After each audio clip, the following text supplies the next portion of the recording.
Welcome to the first iKnowJax episode of 2018. Hey, I like that, 2018. I have a feeling it's going to be a great year. At least we're going at full speed because right now I'm planning the first iKnowJax party of the year, the 300th episode party. See, today you're watching episode 295, so you have a few weeks to go, but I can tell you this much, it's going to involve barbecue, beer, and a boatload of fun, and we're having it all at Atlantic Beach Brewing Company. Now, I'll have more details about that in about a week or so, but mark your calendar for Saturday, February 10th. That's when it's happening.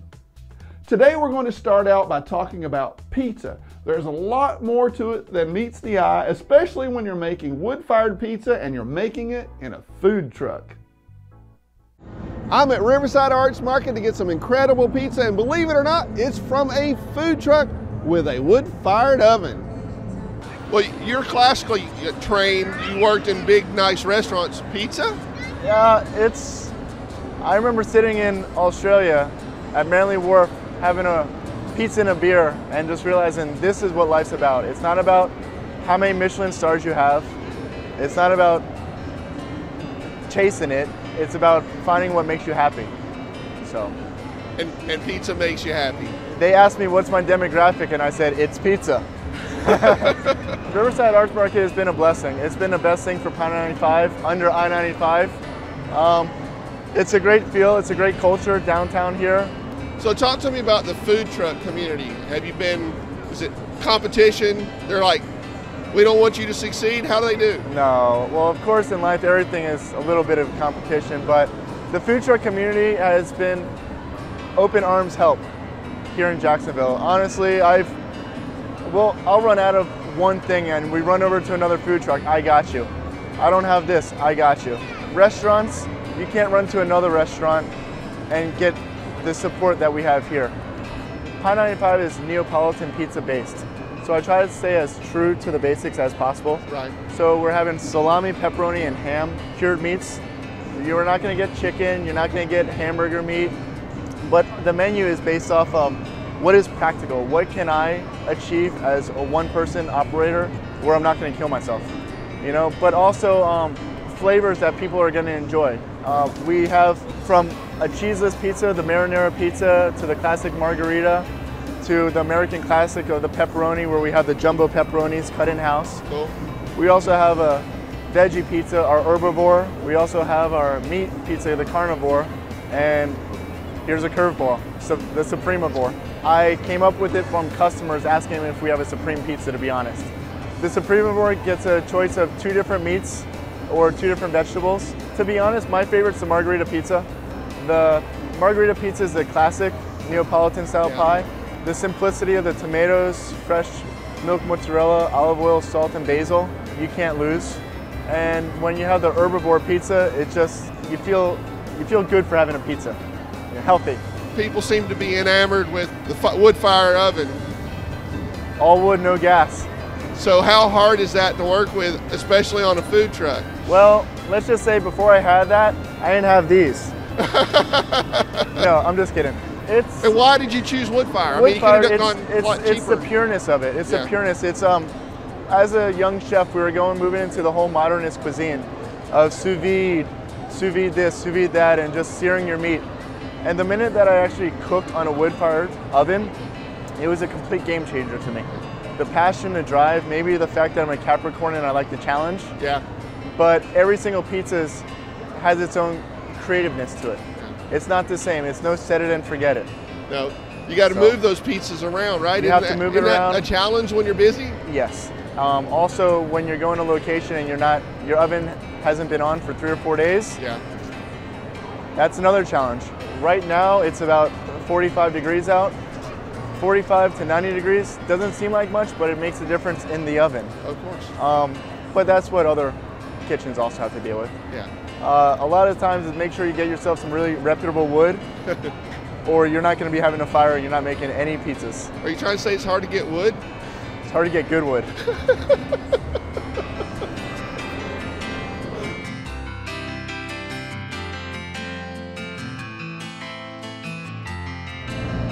Some of the best pizza in Jacksonville right here at Riverside Arts Market with Pie 95.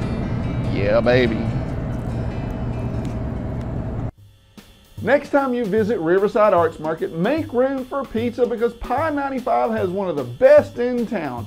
And as always, when you do visit Evan, make sure to let him know that you saw his story right here on iKnowJax. When I first moved to Jacksonville, there were about 4 breweries in town. Since then, the craft beer scene in Jacksonville has just exploded. We have something like 12 or something right now. Now, gone are the days when you could visit all of them in one day. Or maybe you can, I don't know. That sounds like a challenge. I think I'm gonna have to think about that one. Today we're going to visit one of the first breweries in Jacksonville, Pinglehead. So tell me first, Pinglehead, I gotta know. Where the hell did that name come from? One of my business partners, actually, him and his brother made up the name, actually. Okay. And And kind it's of stuck. It stuck with them. It stuck with Nicknames them. tend to do Yeah, that. it's one of those made-up names when you're a kid, and you just kind of it comes out. Well, I saw that. I won't use any Yeah, no, we won't examples, go there. but Hey, I might have had one of those nicknames as a kid too. you and I both. Far worse. So, and then your logo's the clown head. I thought for a while maybe there was some tie there, but there's Well, not really. with Pinglehead, I think the way it went was that when we were looking for art, once we decided that Pinglehead would be the name of the brewery, Right. that we would go ahead and find something that sounded like Pinglehead and sounds like a clown. Sounds like definitely like and the clown. a pretty sinister one at that. So. Steve had picked 3 beers for us to taste: Pingle Juice, an American IPA, an Imperial Red, and Redemption, an English-style brown ale. So let's start with a light one first. Sure, this is the Pingle Juice. Pingle Juice? Yep, and Pingle Juice. reason we called it that is we tend to get a little, we'll say bored, but we get overwhelmed with walking through a Christmas tree farm. I've heard it put this way, with your mouth open.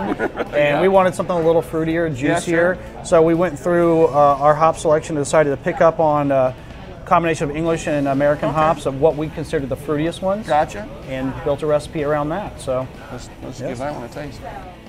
Normally I don't really care for IPAs, but surprisingly, I really, really liked Pingle Juice. What's fun is that it has a good aftertaste. Typically for me, they don't, you know? I agree. It's not, again, it doesn't go back to that, like, I just wrecked my palate, so to speak. Which I haven't been there's a place and time for those as well. Yeah, exactly. But some of them make me feel like I licked a pine tree or something, and I'm That's not a big also a fan good of that. one. Yeah, it's a good analogy. Yes. This one is the red. This is the Imperial Red. This is sort of your flagship. This is our flagship. This was our, when we started off as Brewer's Pizza, the Imperial Red was our most popular. It's meant to be entirely balanced, nice caramel malt backbone, just enough hops for someone who wants the hops, and just a little enough flavor for someone who may not be like there yet. So as a brewmaster, how do you decide I want to do that, and how do you get there? It's a lot of experimentation, or Sometimes, yeah, there's a lot of pilot batching involved, trying to determine, a lot of research, a lot of reading. I mean, we're still learning things every day about brewing in our industry. a brewer is sort of a cross between a mad scientist and an artist. Sort of, Is that close? yeah. Or And chef? then you add in some janitorial services, because 90% of the job is cleaning up Cleaning after stuff, yourself, yeah. and That's never as cleaning fun. the tanks and whatnot. So I mean, there's a lot of cleaning involved in it, majority. Cool. So yeah, when you get there, yeah.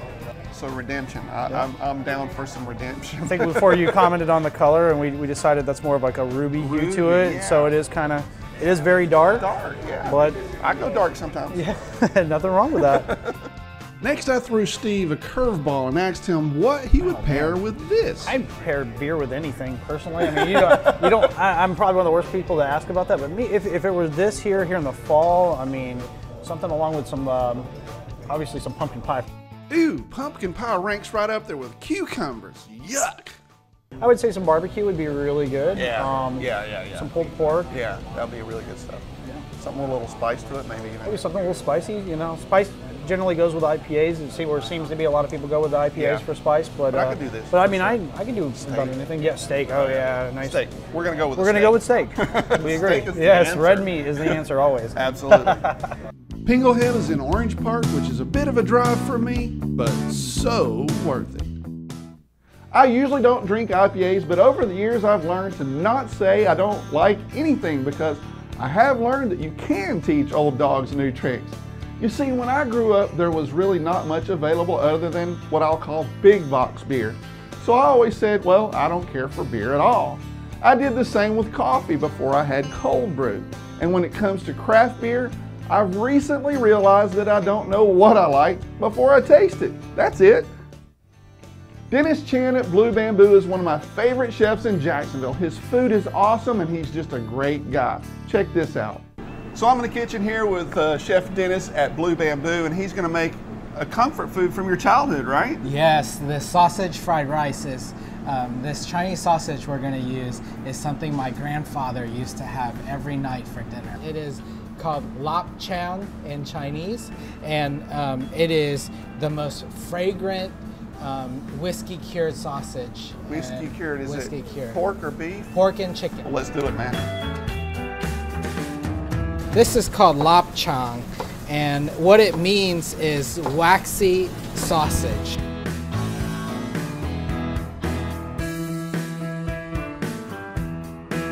Add our rice. So you said a part of the flavor is toasting the rice. And so as you're cooking, imagine that each grain of rice is being toasted on all sides. No one ever said this is fast food fried rice. So how many thousands of times have you done that? This is, what's good about classic Chinese fried rice is that it uses a little bit of soy sauce, salt, and pepper. And it's not flavored by the ingredients, but it is flavored by the toasting of the rice. Got it. So to finish this, we've added a little bit of salt, pepper, and a little bit of soy sauce. To finish, we're just gonna put in some of these fragrant Thai basil leaves. And anytime you add a fresh herb like that and heat it a little bit, it adds a nice, delicate flavor. So that's like the purple basil? Is that the purple basil, gotcha. yes. Okay. And we put that in right at the end. So we're going to garnish our plate. We'll put our rice in first. This looks like a nice, healthy portion as well. Oh, yes. You knew I was coming. I don't want anyone to leave. You knew I was coming, right? Yeah. So I've taken, now the Southeast Asian way of doing this is to take some fried shallots. I've fried some red onions because I like the texture and the crunch that red onions do. Gotcha. So we'll just mix those in as we're eating them. Okay. And then the topper on this is going to be some crispy basil leaves. And as you're cooking crispy basil, it adds such a nice flavor, nice fragrance to it. So that is our finished dish. Our Thai basil chicken wings. This is our secret Thai basil wings that it's a great appetizer. Okay. It's ooey gooey, all Rich on your and chewy. fingers. Not rich and chewy, but it is good. Maybe rich. Thank you for doing secret recipes so you know when people come in here. Oh, sure thing. We know we heard it on iKnowJax. Right, and if they say they heard it on iKnowJax, you'll make them an extra wing, right? Absolutely, absolutely. We'll make it extra good. Extra good. Okay. The wings have been marinated for 24 hours and Chef Dennis puts a little bit of marinade in the pan. The marinade has a little bit of fish sauce, sugar, and garlic in it. He adds ginger, garlic, and scallions. He lets it cook down and adds a little bit of soy sauce and honey. The chicken wings were fried with a little dusting of flour. And as the sauce is bubbling, we're gonna add some fried shallots to it. Toss that around. And we're gonna add a little bit of Thai basil to it. So that we have I like how nice you say a little flavor. bit, it's like a whole plant. Oh, yeah. Well, the good thing is that Thai basil is grown right here in Jacksonville. The local markets carry it, and it grows really nicely here in town. Oh gosh, yeah. So, it goes crazy here. Yeah. So this is our Thai basil wings. Now I'm getting a chance to taste this awesome basil sausage fried rice and the Thai chicken wings that you have to ask for by name out here on Southside at Blue Bamboo.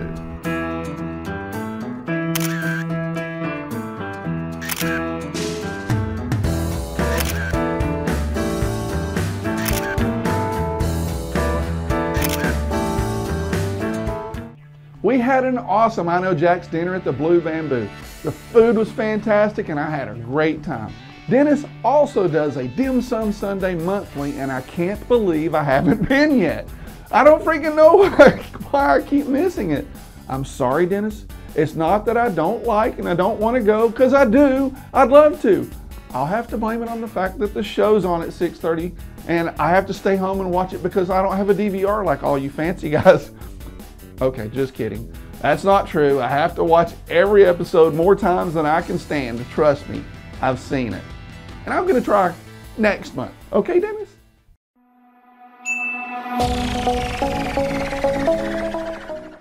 Hey, this is Steve with Trivia Nation. It's time to get your think on. Which actor-director founded the Sundance Festival? The question is, which actor-director founded the Sundance Festival? Here at iKnowJax, we do our best to support local businesses in the community. Visit our website to find out how we can help promote your business on iKnowJax.com. Call Joe directly at 904-345-0755 or visit iKnowJax.com/advertising. Before the break, we asked you which actor-director founded the Sundance Festival. Nice work if you knew that that was Robert Redford. Please join us at any of our 50 locations in Northeast Florida. Just go to trivianation.com for more details. Hey, I'm on a roll. I actually got that one. This is not going to last very long because the thing about trivia, you can do really well for a question or two and then bam, all of a sudden, it goes downhill. I still enjoy playing trivia though. How about you? Trivia is one of the things I like. Next, we're going to talk about things I don't like because this episode is obviously, well, all about me, right? I love doing food and drink stories here at iKnowJax. I get to taste a lot of food and sometimes drinks too. But there are a few flavors that I just can't handle. I don't like watermelon anything. Food, soap, shampoo, anything, because where I grew up, watermelons would sometimes rot outside. And the smell in the summertime was just awful. I hate that smell. Okra is something else that I also grew up with. Now, everybody I know loves fried okra. Well, guess what? Not me, but in Tampa, at the restaurant Ulele, I had okra fries and they were fantastic. And come to think of it, I don't mind okra and gumbo either, so maybe it has more to do with how it's cooked. I don't do cucumber, ever. Well, I love pickles, but I don't count that as a cucumber. And by the way, what is the deal with adding cucumber to soap and stuff? Ugh, can't stand that smell either, man. Sometimes they even add cucumbers to cocktails. I mean, seriously? Messing up good alcohol like that? Not good. Now, I don't like coconut flakes, and coconut as a flavor is pretty common, even in craft beer, for crying out loud. What's up with that? Oddly enough, I can have coconut milk in Thai food or something like that. That's okay, but I don't like coconut pie or almond joys or pina coladas. Now, coconut is another of those favorite smells for beauty products. Now, pumpkin is the favorite that literally ambushes me every fall. You can't go anywhere without running into pumpkin flavor. Craft beer, pies, lattes, martinis, you name it, and there's a pumpkin flavored something. So far, I haven't noticed any pumpkin smelling products, no shampoos or anything like that, but it's just a matter of time. Before I go, I wanted to let you know that I didn't forget about all you ambassadors. Thanks to everyone that already signed up on my website. I'm working on setting up the Facebook group and I'll be sending out more information shortly. Now, if you're interested in becoming an iKnowJax ambassador and help spread the word about local stuff and support local businesses and events, make sure to go to iKnowJax.com/ambassadors and watch the video. Now, I should be back on my normal schedule next week. I don't know what normal is, but that means that the Insider's coming out, the Hump Day update, and that I will have a new episode uploaded on my website on a Friday. Also on Friday, January 12th, we're starting the Facebook live show again. We're going to be doing that one from Atlantic Beach Brewing Company. We start broadcasting at 7 p.m. and if you'd like to come out and join me for a beer, I'll be at the brewery from about 6:30 p.m. till, well, who knows. And obviously, if you can't come in real life, you can check it out on the iKnowJax Facebook page. Thanks for watching. See you next week. But before then, I'll see you on the internet.